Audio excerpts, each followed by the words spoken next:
Bueno, seguiremos con el seminario abordando el tema del embarazo múltiple.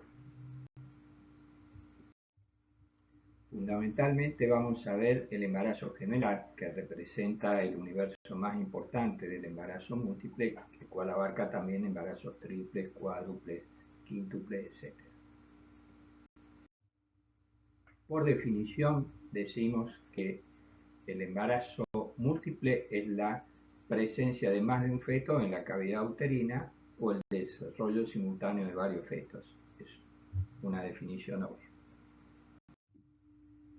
¿Qué incidencia tiene el embarazo gemelar? Actualmente es entre el 2 al 3% dependiendo de los servicios.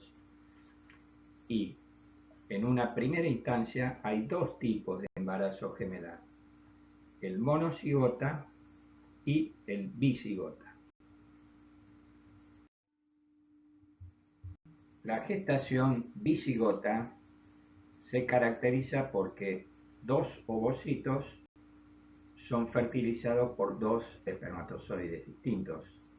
Por lo tanto, son dos seres independientes que van a cohabitar en el útero. Es el embarazo más frecuente dentro de los embarazos gemelares, representa entre un 75 y un 80%, y acá sí tiene importancia la herencia. Generalmente vemos que hay familias donde es más común el embarazo gemelar que otras. Tiene que ver la edad y la multiparidad con respecto a la exposición al fenómeno, lo cual a mayor exposición, mayor posibilidad. Pero es interesante que hay lugares geográficos en el mundo donde esto es más frecuente en forma natural y espontánea, por ejemplo, Nigeria en África o Holanda en Europa. La raza negra es más común y esto está influenciado en los últimos años por el uso de fármacos inductores de la ovulación, lo cual hace que se produzca más de un óvulo cuando la mujer ovula, y las técnicas de reproducción asistida donde generalmente se transfiere más de un embrión. En la gestación monocigota, en cambio, es un ovocito fecundado por un espermatozoide. Este ser se divide, se fragmenta precozmente, dando origen a una duplicación del mismo ser. Los gemelos monocigotas no tienen importancia a la herencia, su incidencia es completamente aleatoria, es al azar, representan entre un 20 a un 25% de los embarazos gemelares y no dependen de la edad, raza, paridad ni factores hereditarios. ¿En qué momento se va a producir esta división? Va a dar resultado a distintas situaciones. Si esta división es precoz, antes del cuarto día, entre el primero al tercero, la placenta va a ser bicorial y se van a formar dos sacos amnióticos. Esto ocurre más o menos en el 25% de los casos. Si esta división se produce entre el cuarto y el séptimo día, es decir, antes del octavo día, el resultado va a ser que ya no vamos a tener dos placentas, va a tener una placenta, pero vamos a tener dos sacos amnióticos. Esto ocurre en el 70% de los casos, es un embarazo gemelar monocorial biamniótico.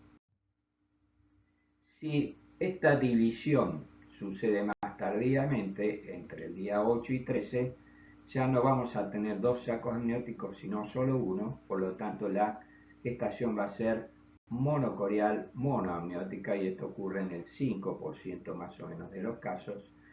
Después del día 13, si se fragmenta, está la posibilidad de que queden compartiendo algún territorio entre ambos, lo que se denomina gemelos fusionados o siameses.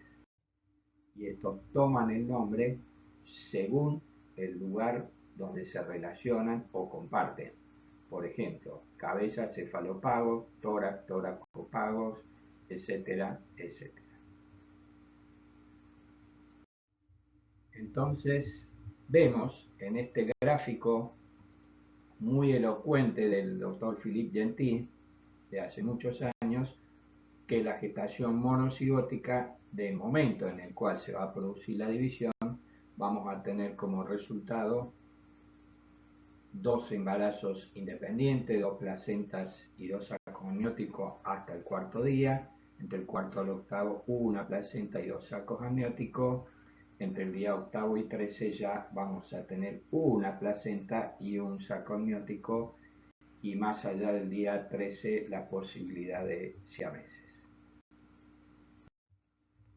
En el gemelar monocigota la proporción es la siguiente: bicoriales biamnióticos representan un 25%, el 70% corresponden a monocorial biamniótico y solo un 5% corresponden a monocoriales monoamnióticos. Repasando, podemos decir que el embarazo gemelar puede ser bicigótico o monocigótico. A su vez, el monocigótico puede ser bicorial biamniótico o monocorial. Si es monocorial, también puede ser biamniótico o monoamniótico. En cuanto al diagnóstico, podemos establecer una sospecha en base a los antecedentes familiares o a la presencia de una hiperemesis gravídica muy importante o de una titulación alta de su unidad beta de gonadotrofina coriónica. En un embarazo más avanzado que no haya sido controlado, la ocultación de más de un tono fetal, o la palpación de más de un feto o dos polos iguales, o una mayor altura uterina para la edad gestacional. Pero evidentemente el diagnóstico es fundamentalmente ecográfico, y como sabemos que en general nuestras pacientes tienen todas una ecografía precoz, en esa ecografía ya se va a describir la presencia de un embarazo gemelar. Ante un diagnóstico de embarazo gemelar, lo primero que debe hacer el ecografista es tratar de identificar la corionicidad, es decir, si tiene una o dos placentas. Posteriormente y después de las 8 semanas podemos ver si hay dos sacos amnióticos, y también, por supuesto, al comienzo establecer el número de fetos. Hablando de gemelar, siempre vamos a hablar de dos. Y el sexo, que es importante porque cuando son de sexo distinto ya nos está hablando de la cigosidad, es un bicigota seguro. Y en los casos que correspondan, monocoriales monoamnióticos, descartar embarazo siamés. Bueno, en la ecografía es fundamental entonces la evaluación de la corionicidad, es decir, establecer el número de placentas que presenta el embarazo. Hay signos que sospechan la gestación bicoriónica, como son dos placas coriónicas diferenciadas, o cuando hay un saco gestacional y vemos una membrana interamniótica de separación. Si esta es gruesa, habla de dos placentas; si es fina, de una. O la presencia del signo lambda, que es un signo en el cual una de las placentas se introduce dentro de las membranas interamnióticas. En estas ecografías vemos dos ejemplos contrapuestos de separación interamniótica. A la izquierda vemos una membrana gruesa y a la derecha una membrana fina. Tenemos en estas ecografías un ejemplo del signo lambda de la placenta superior. Se introduce entre la membrana interamniótica. Acá tendríamos la placenta inferior.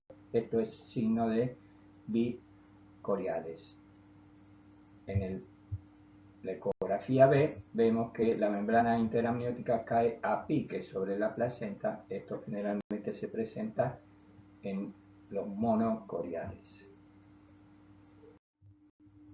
Otro ejemplo de ecografía bicorial, donde vemos el signo lambda, esta placenta inferior se introduce entre las membranas amnióticas. Otra ecografía más donde vemos el signo lambda y acá vemos el signo de la T o la caída a pique de la membrana sobre la placenta, una placenta, dos placentas. Bien, recordar también entonces que solamente a las 6 semanas vamos a ver los embriones y a partir de las 8 semanas recién vamos a identificar los sacos amnióticos. Finalmente entonces ecográficamente vamos a ver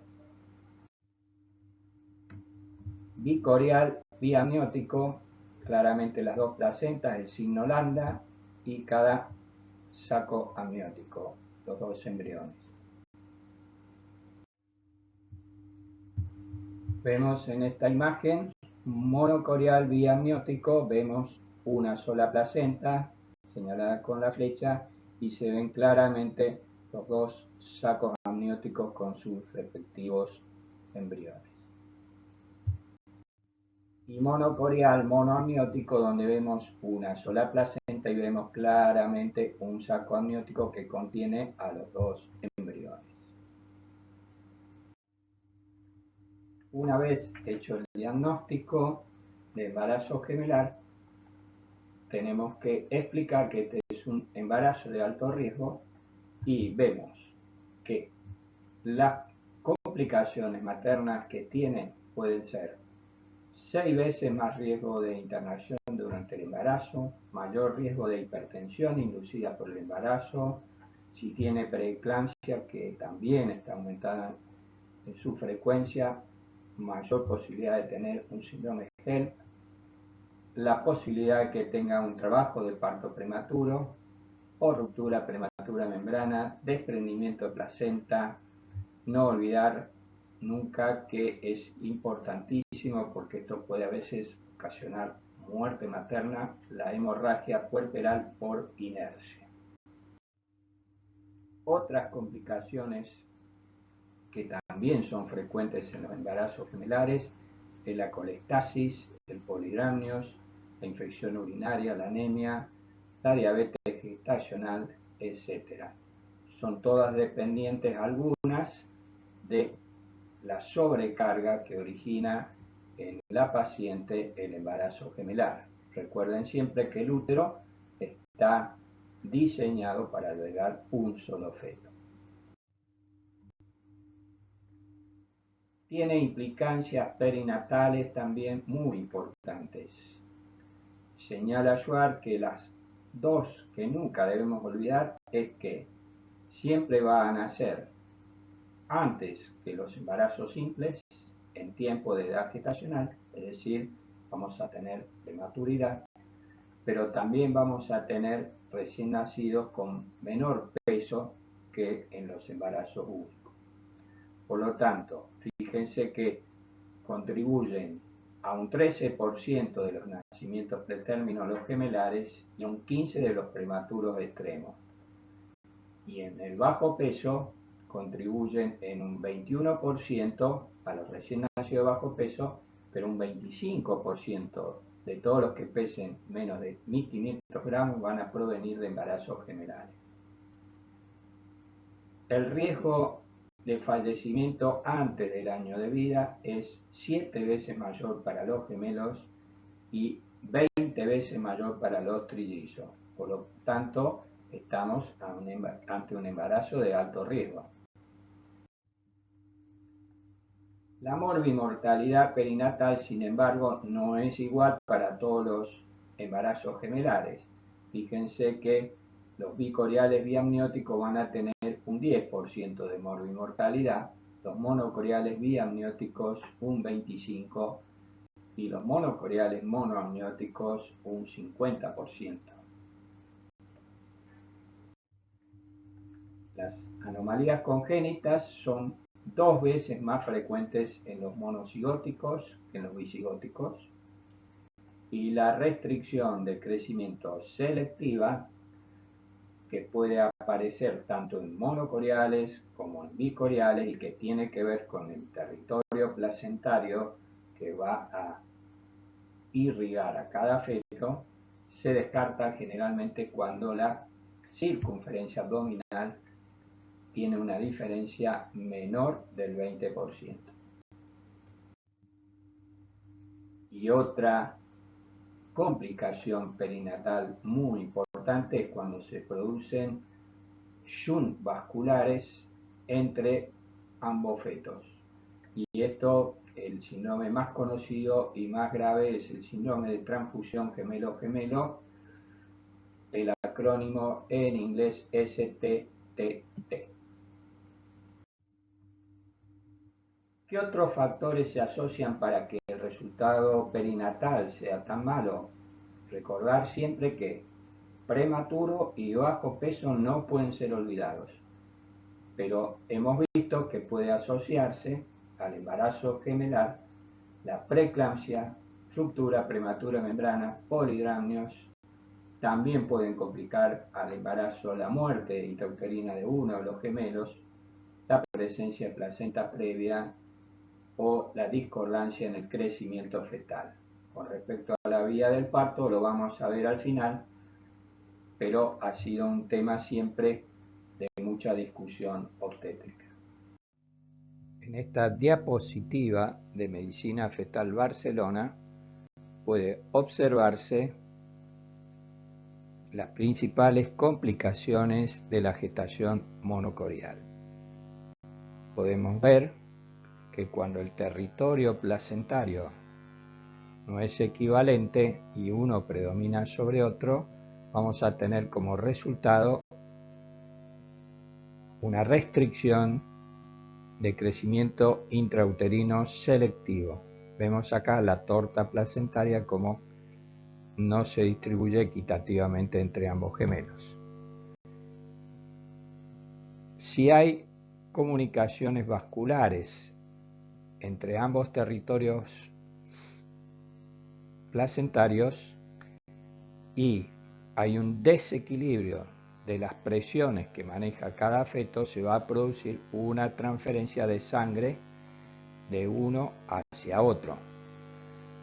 Y esto, si ocurre precozmente y es importante en cuanto a su volumen, va a determinar un síndrome de transfusión feto-fetal.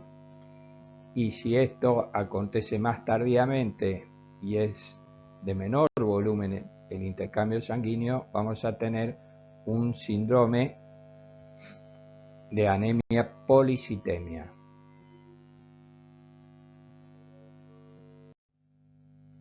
El síndrome de transfusión feto-fetal, sinónimo de síndrome de transfusor transfundido, es un desequilibrio que se va a producir en los gemelos monocoriales que tienen anastomosis vasculares placentarias y se va a producir la transfusión sanguínea de un feto al otro, del transfusor al transfundido, donante y receptor también llamado. Es un síndrome que tiene un riesgo de morbimortalidad perinatal muy importante y cuando es muy precoz termina siempre en la muerte de ambos gemelos. Entonces, vamos a tener en el síndrome de transfusión feto-fetal unidireccionalmente desde el donante al receptor, que el feto donante va a estar anémico, hipovolémico, hipotenso, presenta flujo renal disminuido, por lo tanto presenta oligoamnios y restricción de crecimiento. Y el feto receptor va a estar policitémico, pletórico, hipervolémico, a veces con insuficiencia cardíaca, mayor producción de orina por mayor flujo renal y por lo tanto va a tener polidramnios y macrosomía fetal. En esta imagen podemos ver gráficamente cómo se ve un feto con restricción de crecimiento y oligoamnios, un feto macrosómico con polidramnios en el síndrome de transfusión feto-fetal. Acá tenemos la placenta y acá los vasos que se interconectan entre ambos gemelos. Tenemos en esta imagen ecográfica de un síndrome de transfusor transfundido un feto con líquido aumentado, el otro con líquido disminuido y una restricción de crecimiento, una diferencia muy importante entre ambos. ¿Qué opciones terapéuticas hay para este síndrome? En la actualidad hay bastante experiencia mundial, aunque es una técnica muy difícil. En Argentina solo 3 o 4 centros de todo el país la pueden hacer. Es la cirugía fetoscópica, es decir, es una endoscopía fetal intrauterina con coagulación láser de las anastomosis vasculares. Si no es posible realizar esta técnica, que ya les digo que es de muy difícil acceso, se puede hacer amniocentesis seriada descompresiva a los fines de aliviar el polidramnios. Y por último, algo que sería heroico sería la ligadura endoscópica del cordón umbilical del gemelo donante para salvar al receptor. Esta es la imagen de una endoscopía fetal con un fetoscopio. Ahí vemos las anastomosis. Así se ven los vasos sobre la cara fetal placentaria y así quedan después de que la fibra, que el láser los haya ablacionado. Y así queda la placenta una vez después del parto, donde se ve la cicatriz de donde ha quemado el láser y ha producido la separación y la ablación u obliteración de estos vasos sanguíneos. En cuanto al control de embarazos gemelares, en primer lugar tenemos que decir que deben ser referidos a un consultorio de gemelar o un consultorio de alto riesgo obstétrico, con acceso a la posibilidad de realizar ecografías seriadas. Muy bien, no nos cansamos de decir que hay que hacer un diagnóstico precoz cuanto antes de la corionicidad a los fines de establecer el riesgo. Vimos anteriormente los riesgos de morbimortalidad que eran muy distintos. Bien, en este consultorio sabemos que, por ejemplo, en los aspectos nutricionales estas pacientes van a ganar un poco más de peso que las pacientes con embarazo único, que hay que hacer una suplementación de hierro precoz porque va a tener una mayor demanda. En cuanto a la cantidad de controles, lo ideal es que el seguimiento sea cada 2 semanas y llegando, en general varía de servicio a servicio, pero cerca de la semana 32, 34 se puede empezar a seguir semanalmente o si hay alguna patología asociada. Como dice Schwartz, debe prestarse fundamentalmente especial rigurosidad al control del parto prematuro, educando a las pacientes sobre los síntomas, haciendo la medición de la longitud cervical periódicamente,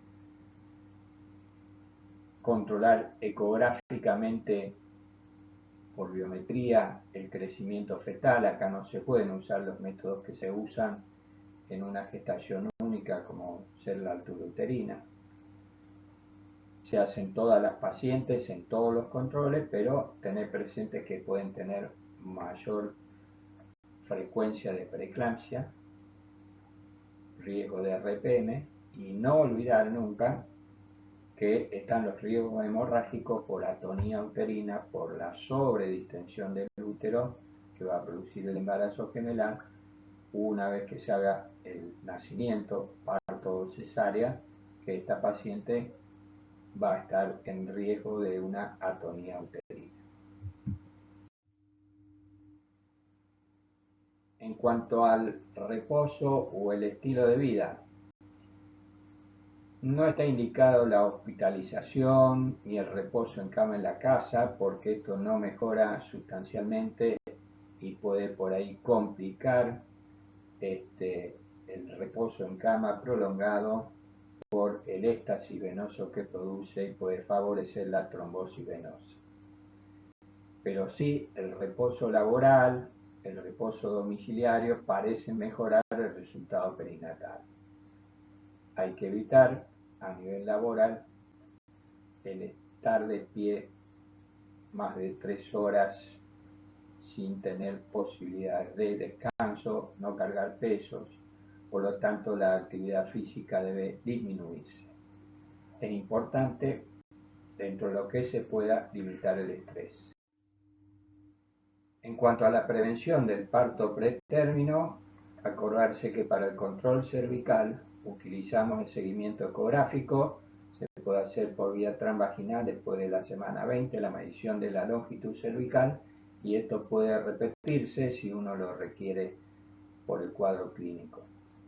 Cuando hacemos un diagnóstico de amenaza de parto pretérmino, en primera instancia se hace una reducción de los hábitos laborales de vida, se indica mayor reposo, se puede indicar reposo domiciliario y en última instancia internación con uteroinhibición. Siempre hay que hacer hasta la semana 34.6 maduración pulmonar con glucocorticoides. En cuanto al control del bienestar fetal, se utilizan las mismas técnicas que han estudiado para un embarazo único. El uso de la ecografía con la biometría, volumen de líquido, la cardiotocografía anteparto, el Doppler arterial y venoso y el perfil biofísico.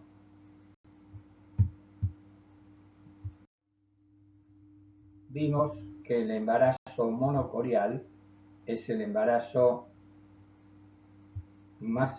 con mayor frecuencia de complicaciones y por lo tanto el seguimiento ecográfico es muy estricto. Esto de Medicina Fetal Barcelona, donde fíjense que desde la semana 12 ya empieza a ser seguido ecográficamente cada 2 semanas, se va haciendo Doppler, no en todos los estudios, y estar direccionado a hacer un diagnóstico precoz del síndrome de transfusión transfundido o de la restricción de crecimiento selectivo, o más tardíamente del síndrome TAP o algunos síndromes de transfusión transfundido tardíos o de restricción de crecimiento tardío. Esta es la guía nacional para el seguimiento de embarazo gemelar monocorial y acá vemos cómo debe ser el seguimiento ecográfico. Tenemos en la columna de la izquierda el momento en el cual debe ser indicado, a partir de las 10 semanas, 12, y a partir de la semana 16 ya se hacen ecografías cada 2 semanas hasta llegar al término. ¿Qué debe contener cada ecografía? Y algunas ecografías que deben ser hechas por especialistas, ecografistas en gemelares. Los contenidos que debe tener cada una de ellas, y esto está orientado fundamentalmente al diagnóstico precoz del síndrome de transfusor transfundido o de alteraciones del crecimiento fetal y su respectivo manejo. Finalmente llegamos al momento del parto. Y la primera pregunta que surge es parto normal, cesárea, y esto va a depender del número de fetos, de la edad gestacional, pero fundamentalmente en el embarazo gemelar va a depender de la presentación. Cuando puede ser que estén ambos fetos de cabeza, que representa más o menos el 43%, el primero de cabeza y el segundo no, otro 40%. El primero que no esté de cabeza puede ser podálico o transverso, y cualquier combinación con el segundo gemelar representan aproximadamente el 19 al 20%. El trabajo de parto es, en la primera fase, es más rápido y más indoloro que en las pacientes con embarazo único. ¿Sí? La fase de latencia es atravesada más rápidamente. La mayoría de las mujeres ya llegan con 4 a 5 centímetros de dilatación. La fase activa de dilatación rápida, en cambio, por la disfunción uterina que está producido por la sobredistensión que tiene el útero, es una fase en la cual se va a hacer más lenta. Ni que hablar que después del parto, ya lo hemos dicho, el globo de seguridad espinal le cuesta formarse, porque esta sobredistensión y este mal funcionamiento de las fibras musculares, que pierden el triple gradiente descendente, lleva a un agotamiento del útero, y esto favorece la aparición de inercia uterina. Entonces, el parto, si tenemos ambos fetos cefálicos, que habíamos dicho un 40 y pico %, se puede intentar un parto vaginal si las condiciones obstétricas lo permiten. Si el primero está cefálico y el segundo no cefálico, en nuestra institución es indicación de cesárea, porque no hacemos partos podáricos. Pero en algunos lugares del mundo puede hacerse el parto vaginal de cabeza, de vértice del primero, y en situación pelviana del segundo. O puede intentarse hacer el parto de vértice del primer gemelar, y hacer después una versión cefálica externa intraparto, a los fines de colocar en situación longitudinal o cefálico el segundo. Vuelvo a reiterar que en nuestra institución, el Hospital Cuyen, nosotros indicamos cesárea si no están los dos gemelos de cabeza cefálicos. Si el primer gemelar es no cefálico, es indicación de parto por cesárea, independientemente de cómo esté el segundo gemelar. En situaciones especiales, por ejemplo, gemelos monoamnióticos o siameses, o gestación con 3 o más fetos, es indicación de cesárea. Inclusive en los gemelos monocoreales monoamnióticos, la cesárea se indica en la semana 35. Cuando hay cesárea anterior, para nuestro servicio es indicación de cesárea, altísimo riesgo de ruptura uterina, pero en casos muy seleccionados podría intentarse una prueba de parto. Durante el puerperio, no olvidar el riesgo aumentado de hemorragia puerperal producido por atonía uterina que tienen estas pacientes. Estar atento al diagnóstico y tratamiento de la misma. Siempre colocar goteo de oxitocina, y siempre poner, cuando vemos que el sangrado es excesivo, iniciar el protocolo de atención de hemorragia puerperal.